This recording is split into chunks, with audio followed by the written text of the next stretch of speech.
ফালা তাদউ মা'আল্লাহি আহাদা। আল্লাহ বলেন নিশ্চয় মসজিদ সমূহ আল্লাহর জন্য। ওয়া আন্নাল মাসাজিদা লিল্লাহি ফালা তাদউ মা'আল্লাহি আহাদা। আল্লাহর সঙ্গে অন্য কাউকে ডাকবে না, শরীক করবে না। আল্লাহর ঘরে আল্লাহর ইবাদত হবে, আল্লাহর ঘরে আল্লাহরই উপাসনা হবে, আল্লাহর ঘরে আল্লাহকে ডাকা হবে, আল্লাহর ঘরে আল্লাহকে সাক্ষী দোয়া করা হবে। আল্লাহর ঘরে অন্য কাউকে ডাকা হবে না। আল্লাহর ঘরে মূর্তি পূজা হবে না, আল্লাহর ঘরে পীর পূজা হবে না, আল্লাহর ঘরে অন্য কাউরির পূজা হবে না, একমাত্র আল্লাহর ইবাদত হবে। وأن المساجد لله فلا تدعوا مع الله أحدا। কাবার ঘর আল্লাহর জন্য তৈরি হয়েছিল, হযরত ইব্রাহিম আলাইহিস সালাম তৈরি করেছিলেন। সর্বপ্রথম পৃথিবীর প্রথম মসজিদ হলো কাবা, অর্থাৎ মসজিদুল হারাম হলো সর্বপ্রথম মসজিদ। বিশ্বনবীকে জিজ্ঞাসা করা হয়েছে আইয়াল মসজিদ আউয়াল ফিল আরদি, সর্বপ্রথম কোন মসজিদ পৃথিবীর বুকে তৈরি হয়েছে? বিশ্বনবী বলছেন আল মসজিদুল হারাম। তারপরে জিজ্ঞাসা করা হলো সুম্মা আইয়ুন, তারপরে কোনটি মসজিদ হয়েছে? বিশ্বনবী বললেন আল মসজিদুল আকসা, মসজিদুল আকসা। জিজ্ঞাসা করা হলো দুই মসজিদের মধ্যে কত দিনের ব্যবধান, কতদিন পরে তৈরি করা হয়েছে? বিশ্বনবী বলেন 40 বছরের ব্যবধান, অর্থাৎ কাবা ঘর তৈরি করার পরে 40 বছর পরে তৈরি করা হয়েছে মসজিদুল আকসা।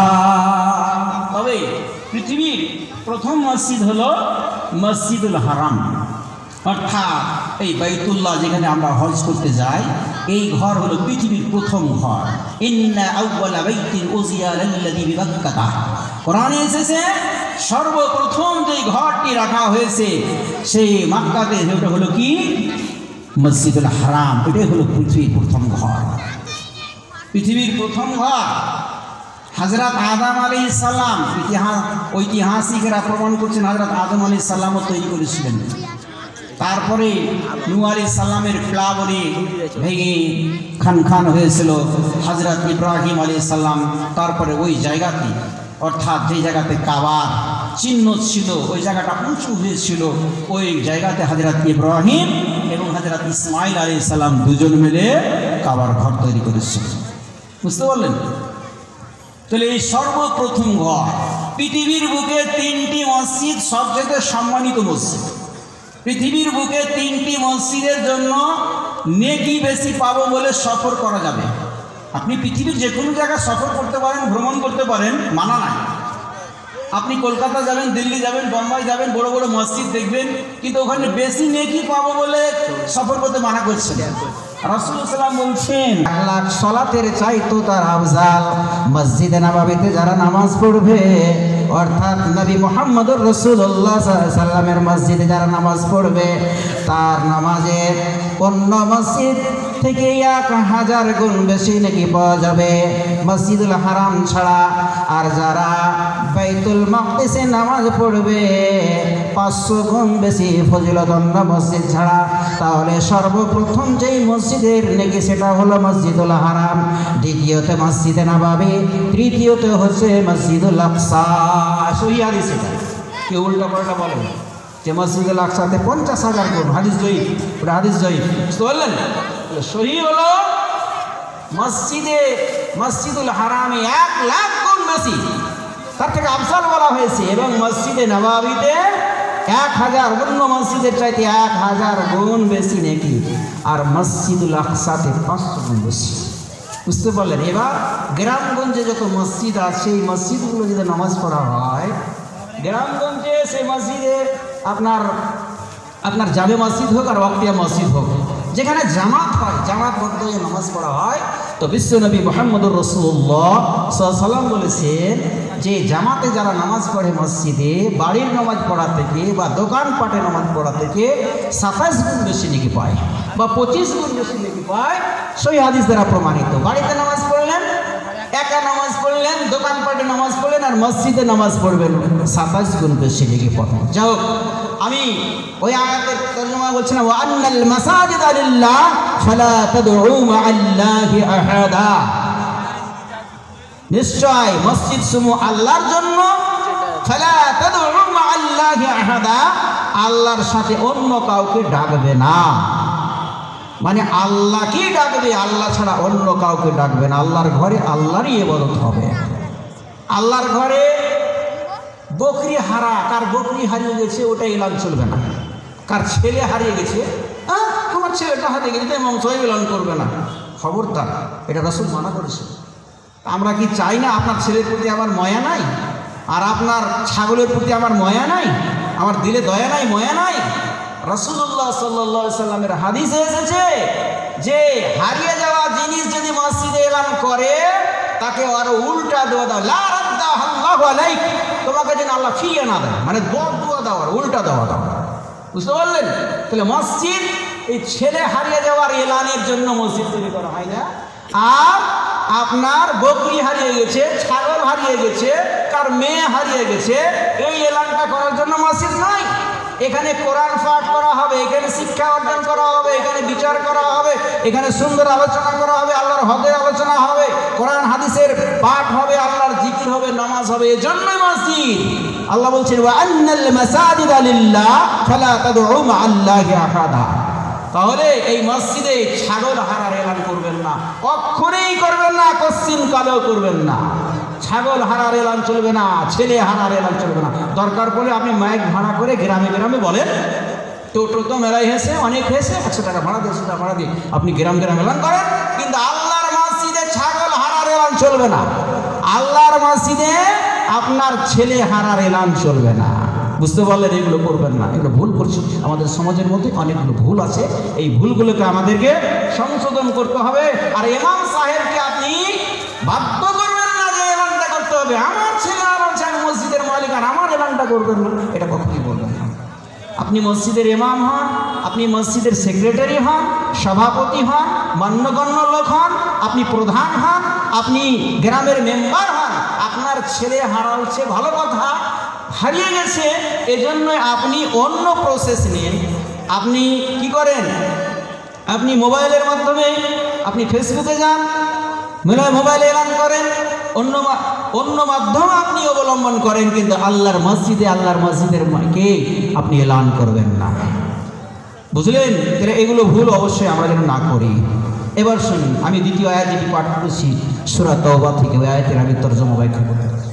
আল্লাহ পাক বলেন, ইন্নামা ইয়া'মুরু মাসাজিদাল্লাহি মান আমানা বিল্লাহি ওয়াল ইয়াউমিল আখির ওয়া আকামাস সালাতা ওয়া আতাজ যাকাতা ওয়া লাম ইয়াখশা ইল্লাল্লাহ ফাআসা উলাইকা আন ইয়াকুনু মিনাল মুহতাদিন।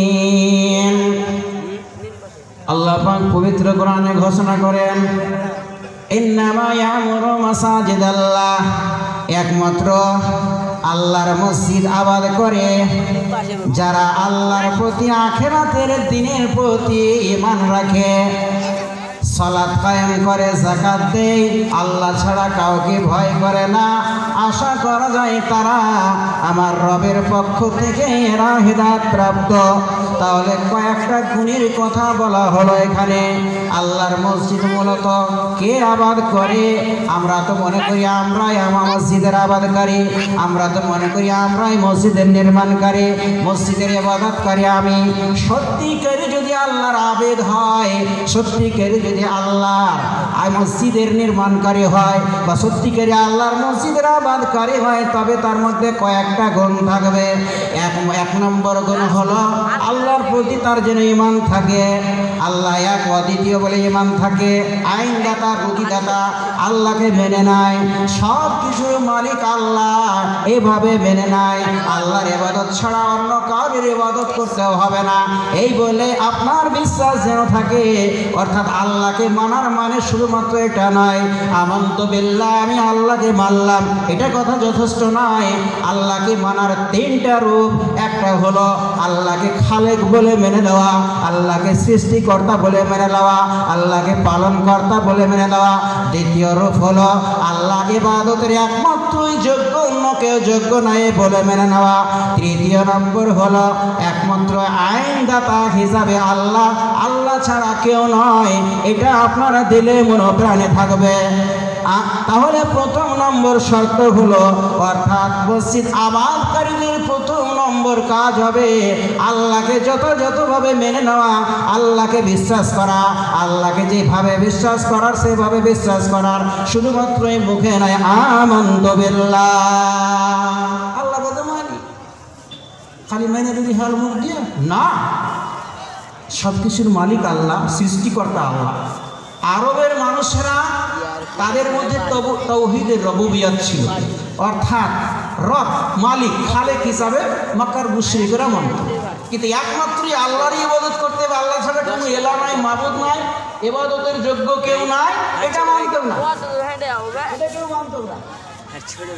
যাও একটি ছেলে 500 টাকা দান করেছে, আল্লাহ দানকে তুমি সাথে আল্লাহুম্মা সাল্লি আলাইহি, আল্লাহুম্মা সাল্লি আলাইহি। তো মসজিদ আবাদ করবে যারা আল্লাহর প্রতি ঈমান রাখে, আখিরাতের দিনের প্রতি ঈমান রাখে, সালাত কায়েম করে, যাকাত দেয়, হয়ে গেল। আর হচ্ছে আল্লাহ ছাড়া অন্য কাউকে ভয় করে না। 5টা গুণ: আল্লাহর প্রতি ঈমান রাখা, আখিরাতের প্রতি ঈমান রাখা, নামাজ কায়েম করা, যাকাত প্রদান করা, আল্লাহ ছাড়া কাউকে ভয় করবে না, আল্লাহ ছাড়া কাউকে ভয় করবে না। এরাই মূলত আল্লাহর মসজিদ আবাদ করবে। মুশরিকেরা, বেদিনেরা আল্লাহর মসজিদ আবাদ করবে না। তার আগের আয়াতে আল্লাহ আলোচনা করেছেন, মাকানা লিল মুশরিকিনা ইয়ামুরু মাসাজিদাল্লাহ। কোনো মুশরিকের জন্য, কোনো বেদিনের জন্য, যারা আল্লাহর সঙ্গে অন্য কাউকে অংশীদার করে, তাদের জন্য এটা উপযোগী নয়, তাদের জন্য এটা বৈধ নয়, তাদের জন্য এটা নাই যে তারা আল্লাহর মসজিদকে আবাদ করবে, কোনোদিন হতে পারে না। আল্লাহর মসজিদকে আবাদ করতে গেলে তার দিলে থাকবে আল্লাহর ডর, আল্লাহর ভয়, ঈমান থাকবে। ঈমান যদি না থাকে, দিলে কুফরি রাখে, শাহিদিনা, যারা যদি কি রাখে, শাহিদিনা ফি কলবিহি, তারা যদি অন্তরের মধ্যে রাখে, কুফরি যদি রাখে, তাহলে আল্লাহর মসজিদ তারা কোনোদিন আবাদ করতে পারে না। তাহলে মুশরিকদের জন্য মুশরিক অবস্থায় আল্লাহর ইবাদত বান্দি কোনদিন করতে পারে না, তারা আবাদ করতে পারে না। এমন সময় ছিল যে কাবার ঘরে মূর্তি রাখা ছিল। প্রথমে তো মূর্তি রাখা ছিল না, প্রথম তো আল্লাহর ইবাদতের জন্যই তৈরি করা হয়েছে। কিন্তু মানুষেরা দিন দিন শয়তানি প্ররোচনায় পড়ে মূর্তি ভরতে লাগলো। মানুষের যখন জ্ঞান হলো, মক্কা যখন বিজয় হলো, মূর্তিগুলোকে আবার বের করে দেওয়া হলো। কিন্তু প্রথম মসজিদ তৈরি তখন আল্লাহর মসজিদ, কিছু না, কোনো মূর্তি ছিল না। যেই মানুষেরা মূর্তি ভরেছিল তারাই ফের মূর্তি বের করে ফেলছে, যখন বুঝে নিলে আমরা ভুল করছি। বুঝতে পারলেন? মক্কা বিজয়ের পরে কি করা হয়েছিল? মূর্তিগুলো বের করেছিল। তো মূর্তি রাখবে আর শিরক বুঝে রাখবে আর আল্লাহর মসজিদে আবাদ করবে, আল্লাহর মসজিদে ইবাদত করবে, এটা কোনো হতে পারে না।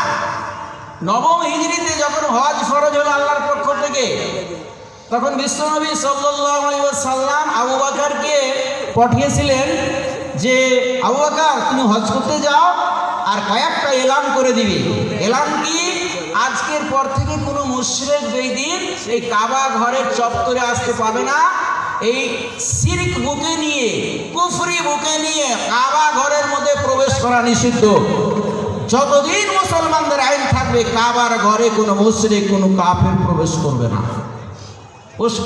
না। এমন একটা আল্লাহর ঘর, ওই ঘরে অন্য মসজিদে একটা কাফের মুশরিক প্রবেশ করতে পারে, মসজিদে কাজ করতে পারে, আর কিছু করতে পারে, কিন্তু কাবার ঘরটা এমন, ওই ঘরে কোনো মুশরিক বেদিন কুফরি বুকে আসে, ওখানে যেতে পাবে না। আর তার সাথে সাথে উলঙ্গ গিয়ে তারা তওয়াফ করত, উলঙ্গ গিয়ে কাবা শরীফের তওয়াফ করতে নিষিদ্ধ করা দেওয়া হলো। আর কোনোদিন এই উলঙ্গভাবে আর কাবা ঘরের তওয়াফ করা হবে না।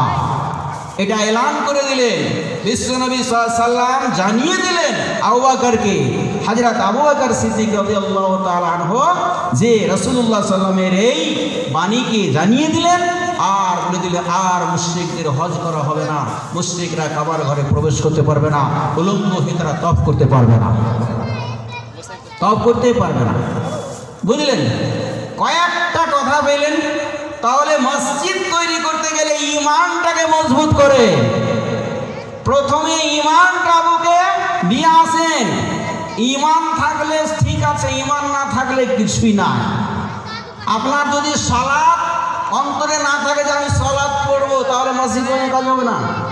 আপনি বলেন যে ভুল করছি, আল্লাহ ইনশাল্লাহ পড়বো, ভরসা রাখেন ইনশাল্লাহ পড়বো। আল্লাহ, একটা মুশরিক যদি জীবনে ভালো ভালো কাজ করে থাকে আর তওবা করে ভালো হয়ে যায়, আগেকার নেকিগুলো আল্লাহ দিয়ে দিবে।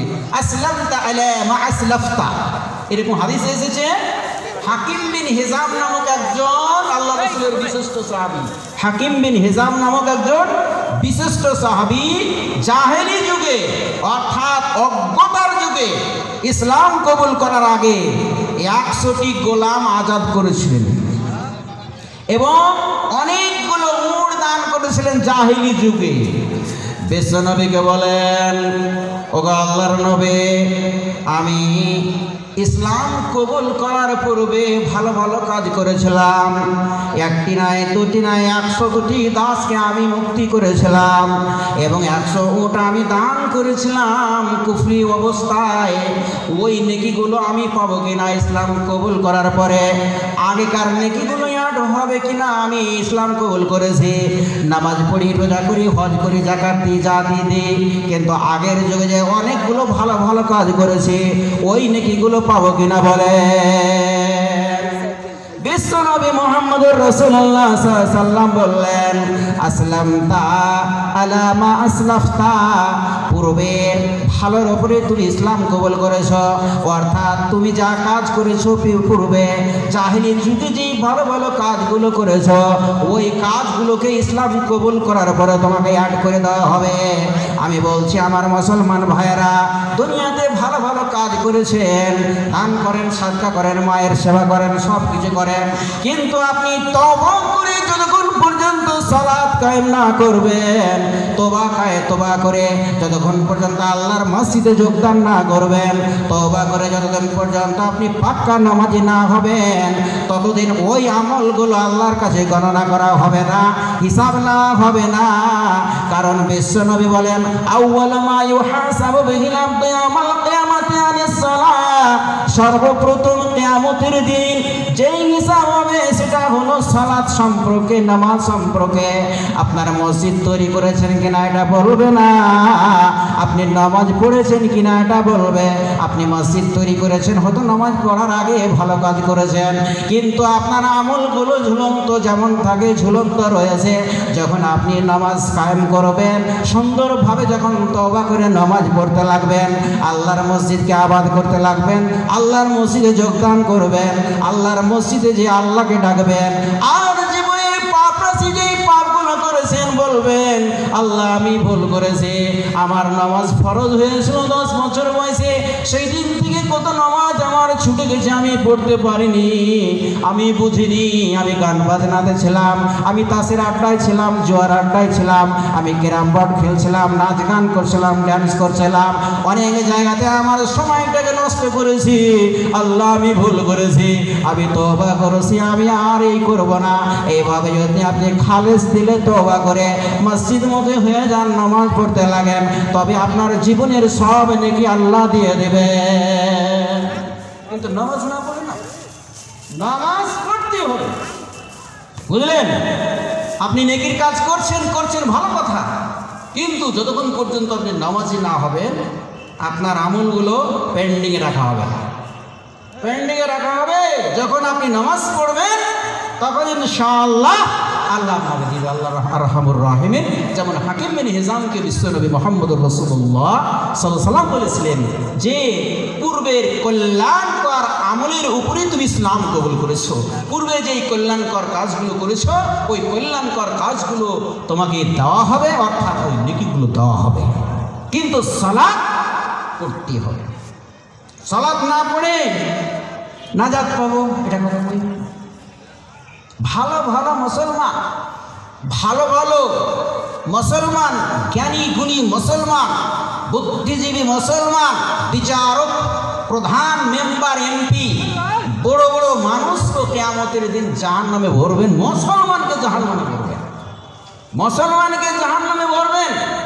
তখন অন্যরা বলবে আপনারা তো জ্ঞানী গুণী মানুষ ছিলেন গো, আপনারা তো খুব বুদ্ধিজীবী মানুষ ছিলেন, আপনারা আমাদের জ্ঞান দিতেন, আপনারা আমাদের মাস্টার ছিলেন, ইঞ্জিনিয়ার ছিলেন, ডাক্তার ছিলেন, প্রফেসর ছিলেন, দেশের বিচারক ছিলেন, তারপর করে আপনাদের ঘোষণা হলো জাহান্নামে, জাহান্নামে কেন যাচ্ছেন? আক্ষেপ করে বললেন লাম নাকু মিনাল মুসাল্লিন, আমরা নামাজি ছিলাম না, আমরা নামাজের ধার ধারতাম না, মানুষকে জ্ঞান দিতাম, মানুষের বিচার করতাম, আমরা জ্ঞানী ছিলাম, দুনিয়ার ব্যাপারে আমরা জ্ঞানী ছিলাম, কিন্তু মানুষেরা নামাজ পড়তো, আমরা নামাজ পড়িনি, আমরা কাউকে খাদ্যদানের ওপর উৎসাহিত করিনি, মিসকিনকে খাদ্য দিতে হবে এই ব্যাপারে নিয়োজিত করিনি, অপরকে উৎসাহিত করিনি, এই কারণে আমাদের জাহান্নামে যেতে হচ্ছে। বেনামাজিকে যে জাহান্নামটা দিবেন, জাহান্নামটার নাম শুনে রাখেন কোরআনের ভাষায় সাকার।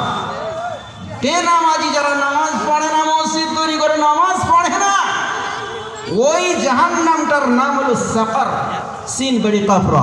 সাকার নামক জাহান্নামে ওদেরকে আল্লাহ পাক নিক্ষেপ করবেন। ভয় একটু লাগে না যে নামাজ না পড়লেও জাহান্নামে যেতে হবে, মাতা পিতার সেবা করেও জাহান্নামে যেতে হবে, সমাজের সেবা করেও জাহান্নামে যেতে হবে, মসজিদ তৈরি করেও জাহান্নামে যেতে হবে। নামাজটা শুরু করেন, সব নেকি পেয়ে যাবেন। শিরক মুক্ত আমল করেন আর ভাই ভাই মিল রাখেন। একটা হাদিস, এটা আছে শাবান মাস, শাবান মাসের ব্যাপারে বেশিরভাগ জয়ীফ হাদিস, কিন্তু একটা হাদিস মুহাদ্দিসিন ইকরাম সহি বলেছেন যে লাইলাতুন নিসফ মিন শাবান, শাবান মাসের মধ্য শাবান অর্থাৎ 15 তারিখের রজনীতে অনেক রকমের জাইফ হাদিস আছে, একটা হাদিস সহি বলা হয়েছে। বিশ্বনবী মুহাম্মদ রাসূলুল্লাহ সাল্লাল্লাহু আলাইহি ওয়াসাল্লাম বলেছেন ওই রজনীতে অর্থাৎ এই শাবান মাসের 15 তারিখের রজনীতে মহান আল্লাহ পৃথিবীর সমস্ত মাখলুককে ক্ষমা করে দেন। ইত্তালা আল্লাহ, আল্লাহ তাআলা চেয়ে দেখেন, দৃষ্টিপাত করেন মাখলুকের দিকে, আর আল্লাহ পাক ক্ষমা করে দেন, সমস্ত মাখলুককে ক্ষমা করে দেন।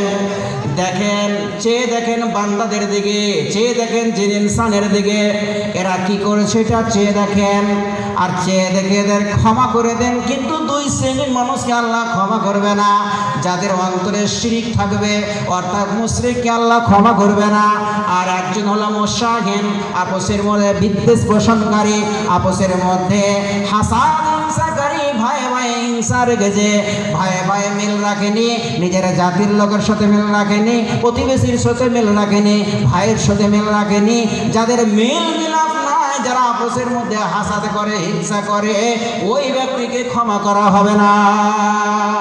তাহলে 2 ব্যক্তিকে ক্ষমা করবেন না, এই মাসে ক্ষমা পাবেন। তো হাদিস থেকে সহি বলেছেন, বুঝতে পারলেন? অন্যান্য হাদিসগুলো বেশিরভাগে জাইফ আছে। শাবান মাসে রোজা করতে পারা যায়, মানে এই শুরু থেকে শেষ পর্যন্ত বিশ্বনবী বেশিরভাগই দিনগুলো রোজা করতেন, আর উম্মতদের শিখিয়ে দিয়েছেন আমাদের যখন শাবান মাসের 15 তারিখ হয়ে যাবে, আধা হয়ে যাবে, তখন তোমরা আর সিয়াম পালন করবে না, তখন তোমরা আর রোজা করবে না, তোমরা 15 তারিখের মধ্যে যতদূর পারো তোমরা রোজা করে নাও, সিয়াম পালন করে নাও। কারণ এই মাসে বিশ্বনবী বলেন আমলগুলোকে আল্লাহর কাছে পেশ করা হয়, বছরের আমলগুলো আল্লাহর কাছে পেশ করা হয়। তবে এই আমল বলতে শুধু সিয়াম নাই, আমল বলতে আপনার নেক কাজ, আমল বলতে আপনার নামাজ, আমল বলতে আপনার দান, আমল বলতে আপনার সাদকা, আমল বলতে আপনার মাতা পিতার সেবা, আমল বলতে আপনার সমাজের সেবা, আমল বলতে আপনার মসজিদ নির্মাণ, যতগুলো ভালো ভালো কাজ আছে, এই কাজগুলো যেমন অন্য মাসে করা হয়, এই মাসও যদি করা হয়, এই আমলগুলো সরাসরি আল্লাহর কাছে পেশ করা হয়। তাহলে ক্ষমা যদি নিতে চান, এই মাসে আল্লাহ সবকে ক্ষমা করবে। জেনাকরকে ক্ষমা করবে, হত্যাকারীকে ক্ষমা করবে, বড় বড় গুনাহগারকে ক্ষমা করবে, কিন্তু আপোষে হিংসা থাকলে ক্ষমা করবে না, আর মুশরিককে ক্ষমা করবে না। শিরক যদি দিলে থাকে, শিরক যদি ভিতরে থাকে, আল্লাহ বাদ দিয়ে অন্য কাউকে আপনি মানছেন, মানুষ মুসলমানরাও শিরক করছে, এটা কথা না। তাবিজ পড়ছে এখনো অনেক মুসলমান। বিশ্বনবী কি বলে, মান তাআল্লাকা তামিমাতান ফাকাদ আশরাকা, যারা তাবিজ লটকাবে, যারা গলাতে তাবিজ ঝুলাবে, যারা গলাতে সুতা ঝুলাবে, এই মনে করে যে আমার কিছু করে দিবে, আমার কিছু হবে, তারা শিরক করে। তাহলে মুসলমানেরা যেন তাবিজ না পড়ে, সুতা যেন না লটকায়, লাল ধাগা যেন না ভাঙে, কালো ধাগা যেন না বাঁধে, যে এর কারণে আমার কিছু উপকার হবে, এই মনে করে যারা কাজ করে এরা হলো মুশরিক। অর্থাৎ এরাও এক ধরনের শিরক করে, এরাও এক ধরনের মুশরিক। এই ধরনের শিরক করা যাবে না, যাবে না। কোন একটা কাজ বুঝলেন যে এটা না হলে আমার এটা হয়ে যেত, এই ধরনের কথা বলতে হয় না। মুকাদ্দারে যেটা হলো সেটা হলো। আপনার যখন কোন একটা কাজ হলো না, এটা করলে লাগছে, এটা হলো, এটা করলে লাগে, এই ধরনের কথা মুমিনের মুখে উচ্চারণ করা উচিত। এই এক ধরনের শিরক, বুঝলেন। বাড়িতে যদি আমার কুকুরটা না থাকতো, চোরে সব কিছু নিয়ে চলে যেত, এটা কথা বল, ওটা কথা বলতে হয় না। যা হোক, অনেক আলোচনা আছে, আলোচনা বাড়াইতে গেলে লম্বা আলোচনা হয়ে যাবে। আল্লাহ পাক আমাদেরকে যেন দুটা ভুল থেকে যেন বাঁচিয়ে নেয়। দুটা ভুল কি? মুশরিক হবেন না, শিরক করবেন না। দুই, ভাইয়ে ভাই মিল রাখেন, ভাইয়ে ভাই মিল রাখেন, হিন্দু মুসলমান সবাই মিল রাখেন। ভাইয়ের মধ্যে কোনো হিংসা বিবাদ থাকলে এই মাসে ক্ষমা পাবেন না। অন্য অন্য মাখলুকদের আল্লাহ ক্ষমা করবেন, কিন্তু আপোষে বিদ্বেষ পোষণকারী, হাসাদ পোষণকারীকে আল্লাহ ক্ষমা করবেন না। আমাদের মধ্যে যেন হাসাদ হিংসা না থাকে, আমাদের মধ্যে যেন আমরা বিদ্বেষী না হই, বিদ্বেষ পোষণকারী না হই, হাসাদ হিংসা পোষণকারী না হই, এবং আমরা মুশরিক না হই। আল্লাহর ঘর আমরা যেন স্বচ্ছ নিয়াতে ইখলাসের সহিত তৈরি করি। ইনশাআল্লাহ এই মসজিদ তৈরি করলে আমাদের আল্লাহ পরিণাম, আমাদের ঠিকানা জান্নাত করবে। বিশ্বনবী বলছেন, মান বানা লিল্লাহি মসজিদান বানাল্লাহু লাহু বাইতান ফিল জান্নাহ। যারা আল্লাহর জন্য মসজিদ নির্মাণ করে, আল্লাহকে রাজি খুশি করার জন্য, আল্লাহর সন্তুষ্টির জন্য, আল্লাহর কাছে পাবো বলে কোনো নিয়াতে আজেবাজে জিনিস নাই, আল্লাহর সন্তুষ্টির জন্য ছোট মসজিদ হোক বড় মসজিদ হোক তৈরি করে, আল্লাহ তার জন্য জান্নাতে ঘর নির্মাণ করবে। আল্লাহ যেন আমাদেরকে আল্লাহর ঘর আমরা যেন ইখলাসের সহিত তৈরি করতে পারি, এবং নামাজ পড়তে পারি, এবং হাসাদ হিংসা আমাদের দিল থেকে যেন মুছে দিতে পারি। আর তার সাথে সাথে যেন আমরা মুশরিক না হয়, শিরকীয় আমল থেকে যেন আমরা বেঁচে যাই। এখান থেকে আমার বক্তব্য শেষ করলাম। তৌফিক ইল্লা বিল্লাহ। আসসালামু আলাইকুম ওয়া রাহমাতুল্লাহ।